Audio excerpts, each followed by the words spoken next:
Hi అండి. Welcome to my channel. ఈరోజు నేను ఈజీగా మరియు క్విక్గా చేసుకునే ఉగ్గాని రెసిపీని చూపిస్తున్నాను. ముందుగా స్టవ్ ఆన్ చేసి కడాయి పెట్టుకొని 1 టేబుల్ స్పూన్ ఆయిల్ వేసుకొని పల్లీలు వేసుకున్నాను. తర్వాత ఒక హాఫ్ టేబుల్ స్పూన్ మినపప్పు ఇంకా శనగపప్పు వేశాను. ఇవి దూరగా వేగాక కరివేపాకు, మిర్చి వేసుకొని ఒకసారి కలుపుకున్నాను. ఇందులోనే ఆవాలు ఇంకా జీలకర్ర హాఫ్ టేబుల్ స్పూన్ వేశాను. ఇప్పుడు మళ్ళీ ఒకసారి కలుపుకోవాలి. మీరు నా ఛానల్ని ఫస్ట్ టైం చూసినట్టయితే సబ్స్క్రైబ్ చేసుకోవడం మర్చిపోవద్దు.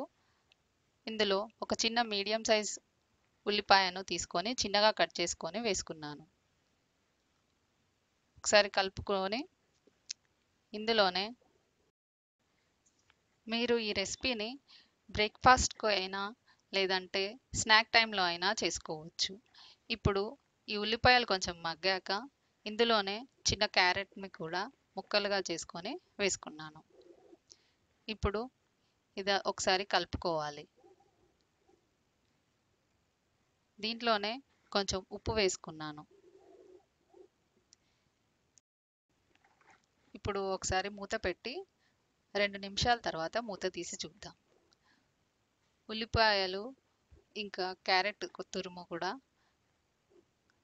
సాఫ్ట్గా అయ్యాయి కదా. ఇప్పుడు ఇందులో కొత్తిమీర తురుము కూడా వేసుకున్నాను. మళ్ళీ ఒకసారి కలుపుకోవాలి.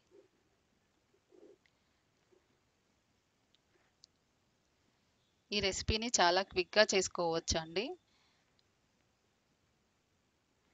ఇప్పుడు ఈ మరమరాలను తీసుకొని కడిగి పెట్టుకోవాలి. ఇందులోనే చిటికెడు పసుపు వేసుకొని కలుపుకున్నాను. ఈ మరమరాలను 2 నుంచి 3 నిమిషాల వరకు వాటర్లో నానపెడితే కాస్త సాఫ్ట్గా అవుతాయండి.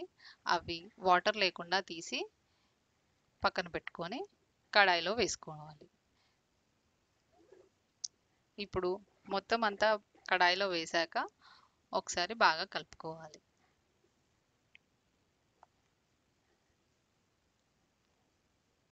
ఈ రెసిపీ చాలా ఫాస్ట్గా అయిపోతుందండి.